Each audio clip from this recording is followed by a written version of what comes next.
ওনারা আজকে নোয়াখালী মাহফিল এই জন্য চলে যাবেন, এই জন্য ওনাকে আমরা আগে ছেড়ে দিচ্ছি। আলহামদুলিল্লাহ। এই কি অবস্থা? বক্তাদের বক্তব্য বড় সমস্যা। ইনশাআল্লাহ।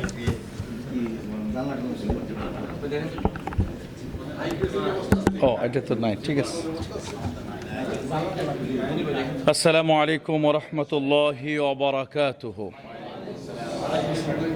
আলহামদুলিল্লাহি রাব্বিল আলামিন ওয়াস সালাতু ওয়াস সালামু আলা রাসূলিহিল আমিন ওয়া আলা আলিহি ওয়া আসহাবিহি আজমাইন। আউযু বিল্লাহি মিনাশ শাইতানির রাজীম। বিসমিল্লাহির রহমানির রহিম। কুল হাল ইয়াস্তাবিল্লাযীনা ইয়া'লামুন ওয়াল্লাযীনা লা ইয়া'লামুন। বাংলাদেশের অন্যতম একটি শ্রেষ্ঠ সুসংগঠিত সংগঠন, অতি অল্প সময়ে যে সংগঠন দেশের তৃণমূল পর্যায় পর্যন্ত তার পরিচয় পরিচিতি ব্যাপৃতি নিয়ে যেতে সক্ষম হয়েছে, সেই মাজলিসুল মুফাসসিরিন বাংলাদেশ এর ফরিদপুর বিভাগ কর্তৃক আয়োজিত আজকের এই ডায়েরি বিতরণ এই অনুষ্ঠানে সম্মানিত সভাপতি মহোদয়, সম্মানিত ওলামা ইকরাম, সম্মানিত সুধীবৃন্দ, আমার সামনে উপস্থিত অডিয়েন্স, আমি সকলকে হৃদয়ের গহীন থেকে উষ্ণ অভিনন্দন জানাচ্ছি মাহে রবিউল আউয়ালের। আল্লাহ তাআলা জাতির খিদমতে আমাদের সকলকে কবুল করুন, আল্লাহুম্মা আমিন। তো আমি কেন্দ্র থেকে আমাকে যেভাবে প্রথমে জানানো হয়েছিল, আজকে প্রোগ্রাম হওয়ার কথা ছিল কুমিল্লা উত্তর এবং লক্ষ্মীপুর জেলার প্রোগ্রামের দায়িত্ব ছিল কেন্দ্রীয় মেহমান হিসাবে আমার।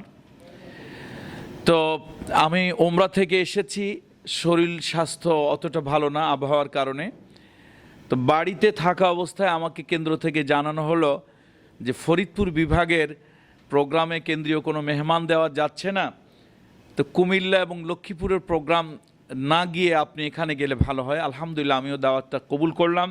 আপনাদের যোগ্য দক্ষ অভিজ্ঞ সভাপতি মহোদয় আমার সাথে যথাসময়ে যোগাযোগ করলেন, আলহামদুলিল্লাহ। কিন্তু আমি প্রোগ্রাম স্বীকার করে রাতের বেলা জানতে পারলাম যে নোয়াখালীতে আমার একটা মাহফিল আজকে। তো আমি ওদের সাথে খুব অবাক হলাম, যিনি আমার পিএ রেখেছেন।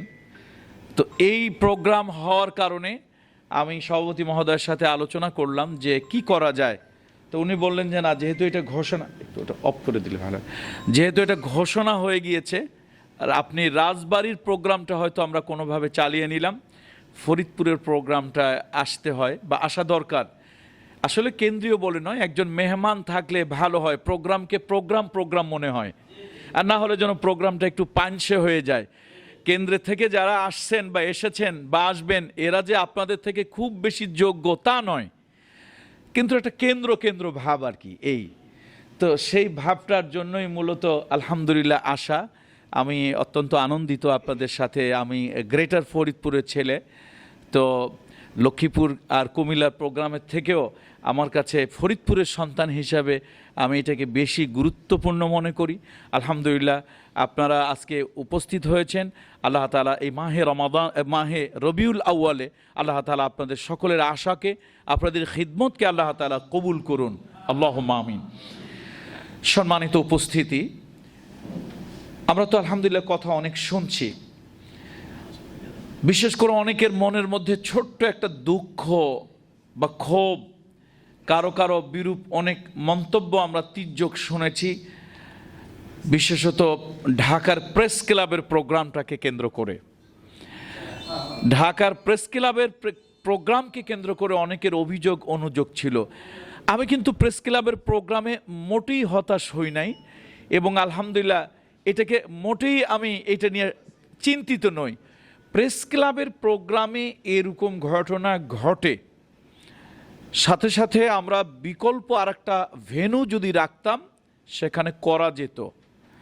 কিন্তু আমি হৃদয় থেকে শ্রদ্ধা জ্ঞাপন করি আমার কেন্দ্রীয় দায়িত্বশীলদেরকে, তারা সবসময় চেষ্টা করেছেন আপাতত মজলিসুল মুফাসসিরিনের উলামায়ে কেরামদেরকে, খতিবদেরকে, মুফাসসিরদেরকে কোনো রকম ঝুঁকির মধ্যে না রাখা। মৌলানা জাফরুল্লাহ সাহেব ইন্তেকাল করেছেন খেলাফত আন্দোলনের, আল্লাহ তাকে জান্নাতে দান করুন, আল্লাহ তাকে উত্তম জাযা দান করুন। হাফিজু হুজুরের ছেলে আমি সহ আমরা প্রেস ক্লাবে সারা রাত সারা দিন বন্দী হয়েছিলাম, এরকম দিনও আমাদের গিয়েছে। এবং প্রেস ক্লাবে অনেক প্রোগ্রামে অনেক সময় অনেক ধরনের প্রতিকূল অবস্থার মুখোমুখি হয়েছি। এমনও প্রোগ্রাম আছে আমরা সেখানে প্রেস ক্লাবে ঢুকেছি, তারপরে দেখা গেছে সেখানে প্রেস ক্লাবের চতুর্দিক দিয়ে ঘেরাও করে দেওয়া হয়েছে। এরপরে বিশেষ একটা দলের ক্যাডার গুন্ডা বাহিনী ভিতরে গিয়ে, কেন পুলিশ তো প্রেস ক্লাবের যারা দায়িত্বশীল থাকেন তাদের অনুমতি ছাড়া ভিতরে ঢুকতে পারেন না, এটা একটা প্রটোকল আছে, একটা নিয়ম আছে। তো ভিতরে ঢুকে ওরা যারা ছিল তাদেরকে বের করে মারধর করেছে এবং পুলিশের হাতে তারা দিয়ে দিয়েছে। এরকম অনেকবার এরকম অনেক ঘটনা ঘটেছে। সর্বশেষ যেটা বললাম যে জাফরুল্লাহ সাহেব সহ হাফিজ হুজুরের ছেলে সহ অনেকে ওরা গ্রেপ্তার করে নিয়ে গেল, বয়োবৃদ্ধ হওয়ার কারণে তাকে শাহবাগ থানা ছেড়ে দিল। কিন্তু আমরা অনেক কষ্ট করে সারা রাত সারাদিন পায়খানা প্রস্রাব খাওয়া দাওয়া এগুলো থেকে বঞ্চিত থেকে আমরা প্রেস ক্লাবের সেক্রেটারি সাহেবের রুমের মধ্যে এক রাত আত্মগোপন করেছিলাম, একদিন আত্মগোপন করেছিলাম। এরকম অবস্থাও আমাদের সিচুয়েশন গিয়েছে।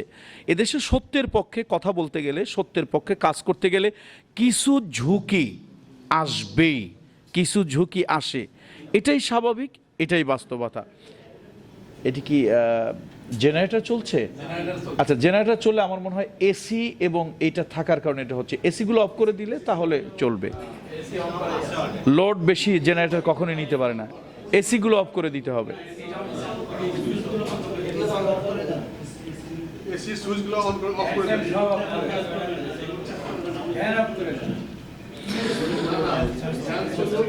তো আলহামদুলিল্লাহ আমরা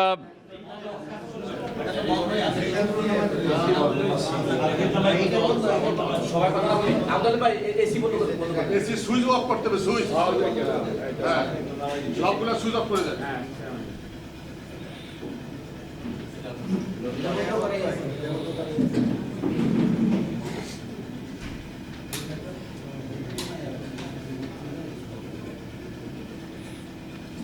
এবার জেনারেটর চালাইলে আসবে, লাইন আসবে।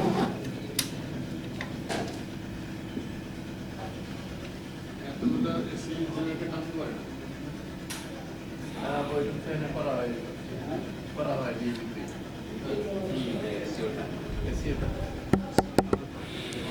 জি আলহামদুলিল্লাহ।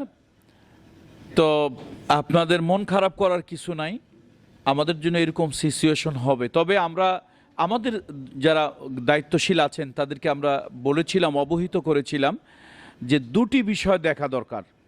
প্রেস ক্লাবের প্রোগ্রামটা না হওয়ার পিছনে কারণটা কি, সে কারণের দুটি বিষয় হতে পারে। একটি হলো সরকারের যারা কেরামান কাতিবিন আছেন,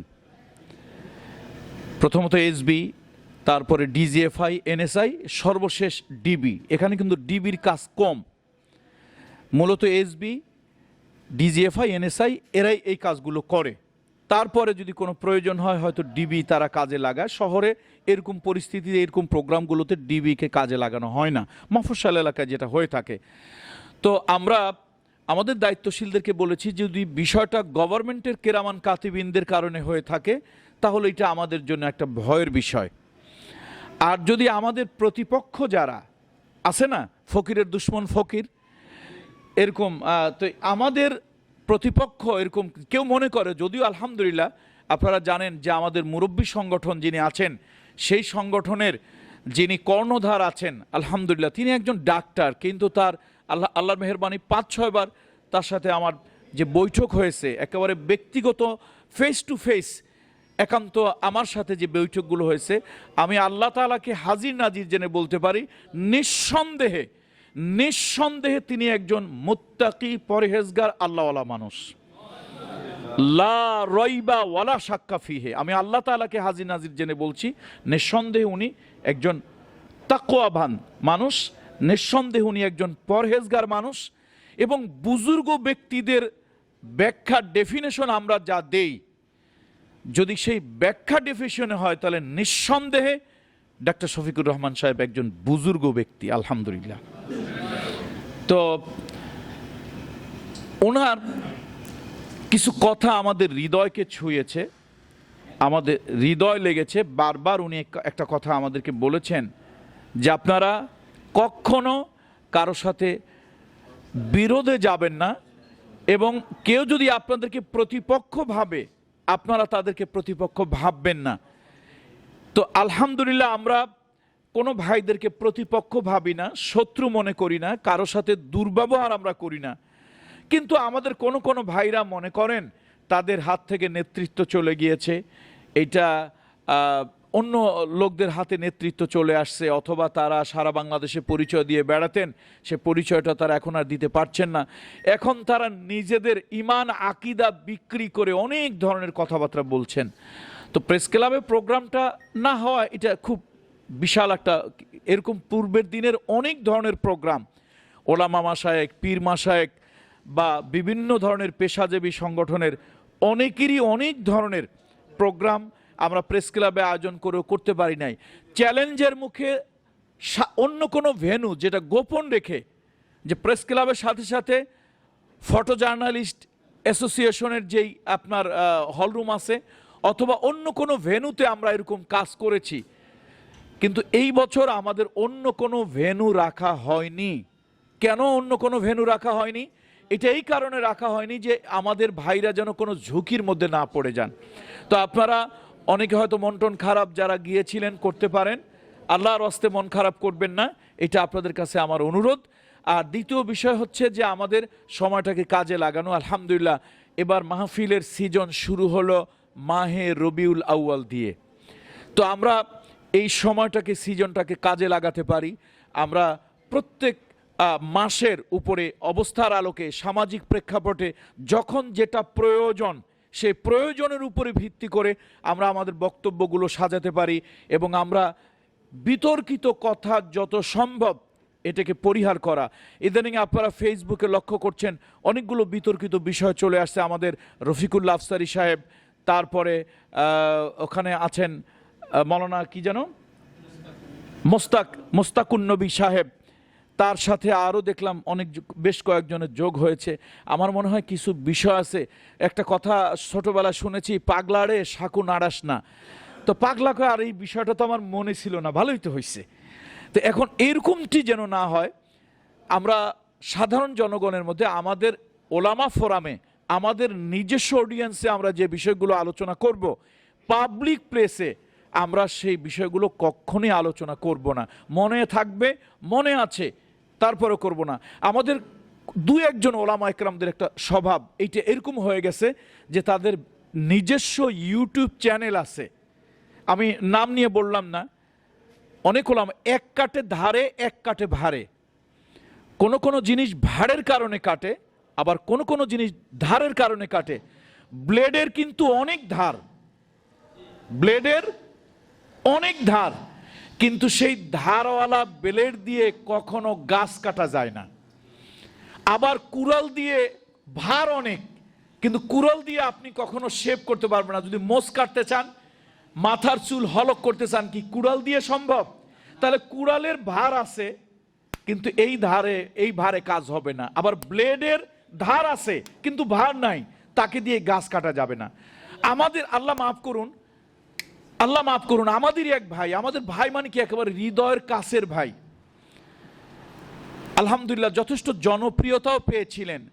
কিন্তু একটা সমস্যা হলো, বয়স পরিপক্ক না হওয়ার কারণে সাথের কিছু পোলাপান যা তারে বুঝাইতো, শিখাইতো, অনেক সময় স্টেজে সেটাই বলতেন। আজকে এই বিষয় নিয়ে 2 মিনিট কথা বলবেন, এটা তার সাথের ইউটিউব চ্যানেল যারা চালায় তাদের কথা বলে দিত। উনি ওই বিষয়ের উপর একটা প্রয়োজন হোক, অপ্রয়োজন হোক, প্রাসঙ্গিক হোক, অপ্রাসঙ্গিক হোক, ওই বিষয়ে একটা স্পিচ তাকে দিতেই হবে। এটা মানে ইউটিউব চ্যানেলে ভিউয়ার্স বাড়ানো। তো আমরা ওলামায়ে কেরামরা যারা এখানে আছেন, আলহামদুলিল্লাহ আপনারা প্রত্যেকেই খতিব এবং আপনারা মুফাসসির। আল্লাহর হস্তে এই কাজগুলো যাদের ইউটিউব চ্যানেল আছে, পেজ আছে, আমরা আমার পেজকে চালু করার জন্য, ভিউয়ার্স বাড়ানোর জন্য, বা আমরা যারা ইকোনমিক্যালি এইটা ব্যবহার করছি সে ইকোনমিকে আর্ন করার জন্য আমরা যেন এই কাজগুলো একেবারেই না করি। বিতর্কিত বিষয় আমি কখনই মাহফিলে টেনে আনবো না, বরং আমার কাজ থাকবে যখন যে মাস এবং যখন যে সিচুয়েশন যা, চাহিদা যা, সেই সাবজেক্টের উপরে আমি কথা বলবো, সাবজেক্টে হাইলাইট করে তুলে ধরবো। এর দ্বারা কি হবে? সমাজের আপামর জনগণের কাছে আমাদের গ্রহণযোগ্যতা বাড়বে। দ্বিতীয়ত, সাধারণ পাবলিক মনে করবে না আসলে তো কোরআন হাদিসে শুধু আস্তাগফিরুল্লাহ, আউযুবিল্লাহ, নাউযুবিল্লাহর কথা নাই। কোরআন হাদিসে তো ব্যক্তি, পরিবার, সমাজকেন্দ্রিক জীবনের অনেক কথাই আছে।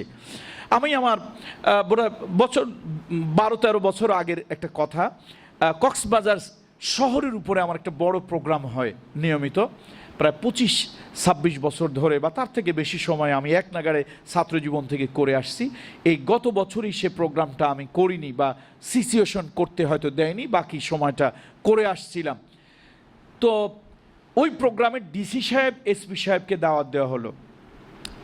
ওনাদের একটা রাষ্ট্রীয় প্রোগ্রাম, ওনারা আসছেন, তবে অনীহার কারণে অনিচ্ছা শর্তে এসেছেন। তো ডিসি সাহেব আমাকে বললেন যে আমাদের তো রাষ্ট্রীয় প্রোগ্রাম আছে রাত 12টার পরে, আপনার প্রোগ্রামটা কতক্ষণ পর্যন্ত চালাবেন? এটা অধিক রাত পর্যন্ত চালানো ঠিক নয়। তো আমি তাকে বললাম, দেখেন কোরআনুল কারিমে আল্লাহ তাআলা বলেছেন ওয়াজআলনা নাওমা সুবাতা, ঘুম হচ্ছে ক্লান্তির নিবারক। মানুষ সারাদিন মাঠে ঘাটে ফিজিক্যাল মেন্টাল ওয়ার্ক করে, আর ঘুম আল্লাহ তাআলার এরকম একটা নিয়ামত, যেই নিয়ামত মানুষের ক্লান্তি, স্নান্তি, জড়তা, বিষণ্ণতা সব ধরনের এবং মানবিক দীনতাহীনতা সব দূর করে দেয় ঘুম। সুতরাং আমরা অধিক রাত পর্যন্ত মাহফিল করে লোকজনের ঘুমের ব্যাঘাত ঘটাবো এটা আমরা চাই না। আপনারাও রাষ্ট্রীয় প্রোগ্রামে যাবেন, আমরাও as soon as possible programme শেষ করে দেব। উনি বললেন, আপনি যে কথাটা বললেন এটি কি কোরআনে আছে? আমি বললাম, আমি তো কোরআনের কথাই বললাম, এটা তো আমি অন্য কোনো উদ্ধৃতি, আমি তো Karl Marx, Lenin, Rabi Thakur বা নজরুল ইসলামের কোনো উদ্ধৃতি দেই নাই, আমি যেটা পড়ছি আরবি এটা কোরআনেই আছে। তো উনি অবাক হয়ে বললেন যে আমি মুসলমানের ছেলে, হয়তো টুকিটাকি কোরআন পড়েছি, কিন্তু আসলে বাস্তব জীবন ঘনিষ্ঠ এরকম কথাবার্তা যে কোরআনে আছে এটা তো আমাদের জানা ছিল না। তো আমরা আসলে আমাদের অনেকেই অনেক কথা জানে না। আমি অনুরোধ করছি ওলামা একরামদেরকে, বিনীত অনুরোধ করছি, আসুন তো আমরা এরকম কিছু সাবজেক্ট চয়েস করে নিতে পারি কিনা এখনকার সময়ে। যেমন পরিবেশ বিনষ্ট হচ্ছে, পরিবেশের ভারসাম্য রক্ষা করা দরকার, যে বিষয়গুলো সকল বিতর্ক এড়িয়ে যায়।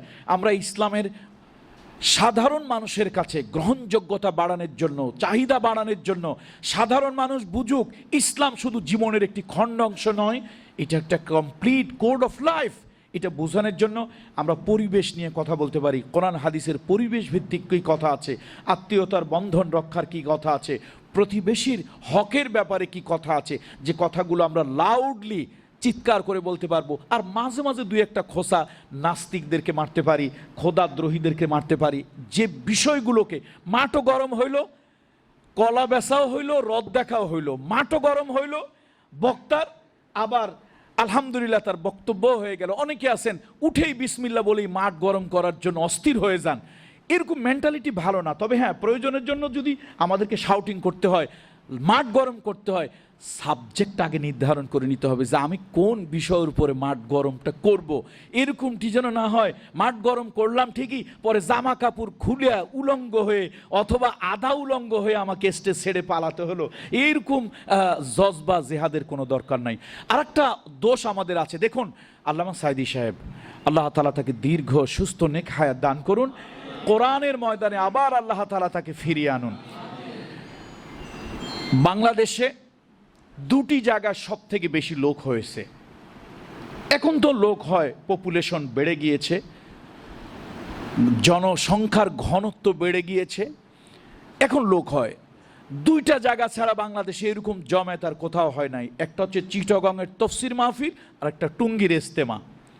যে যত গল্প দেখ, বাংলাদেশের এই পীর সেই পীর, লাফানো পীর, ফালানো পীর, চোখ বন্ধ করা পীর, সব পীরের সব কিছু একত্রিত হয়ে বাংলাদেশের এই দুই জায়গার থেকে বেশি লোক আর কোথাও হয় নাই।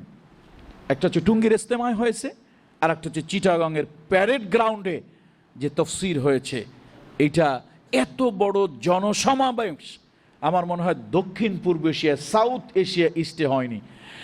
যিনি লক্ষ লক্ষ লোক নিয়ে প্রোগ্রাম করে জাতির সামনে উপস্থাপন করে তাদের ভিতরে একটা অন্যরকম ভাবের উদয় করেছিলেন, সেই জালিমের কাছে, প্রশাসনের কাছে সেই ব্যক্তি যখন গ্রেপ্তার হন, ওই উদ্বেলিত জনতা তেমন কিছুই তার জন্য করতে পারেননি। আর আপনার আমার জনসমর্থক কয়জন আছে যার রায় শুনে 114 জন মানুষ শাহাদাত বরণ করেছে? আপনার আমার জন্য কতটুকু হয়েছে? এখন আমার ওজন হলো 5 কেজি, আমি কথা বলি 10 কেজির, এটা কি হয়? প্রত্যেকের আমার কথা বলার আগে আমার চিন্তা করা দরকার আমার ওয়েট কতটুক। আমার ওয়েটের বাহিরে কথা বলা এটি হচ্ছে কমন সেন্সের বাহিরে। এই জন্য ওই যে একটা প্রবাদ, এই প্রবাদটা যদিও কোরআন হাদিসের কথা না, আমাদের প্রত্যেকেরই এই প্রবাদটা মনে রাখা দরকার। Common sense is that sense which is not common for all. আমরা অনেক সময় এরকম কিছু কথাবার্তা, আমরা যারা খতিব আছি, বক্তা আছি, মঞ্চে কথা বলি, আবেগে পাবলিক হয়তো একটু স্লোগান দিল, আবেগে অনেক কিছু করে ফেললাম, তারপর অনেক কিছু বলে ফেললাম।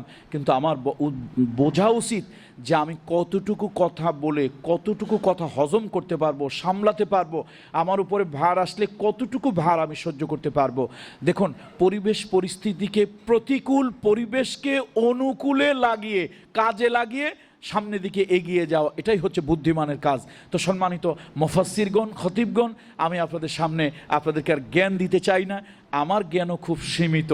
তবে হাঁটি হাঁটি পা পা করে 17-18 বছর বয়সে বাবা পীর হওয়ার কারণে পিসাবদের ছেলের তো একটা মাশাআল্লাহ আলাদা একটা অ্যাডভান্টেজ তাদের জন্য আছে। তো পীরের ছেলে অযোগ্য হইল, মূর্খ হইল, মাশাআল্লাহ এইটা অনেক লাফাইতে পারে। তো সেই হিসেবে যেভাবেই হোক, বাপের কারণেই হোক, রাজতন্ত্রের কারণে হোক, পীরতন্ত্রের কারণেই হোক, যেভাবেই হোক, আলহামদুলিল্লাহ অতি অল্প বয়সে মঞ্চে আসার সুযোগ আমার হয়েছে।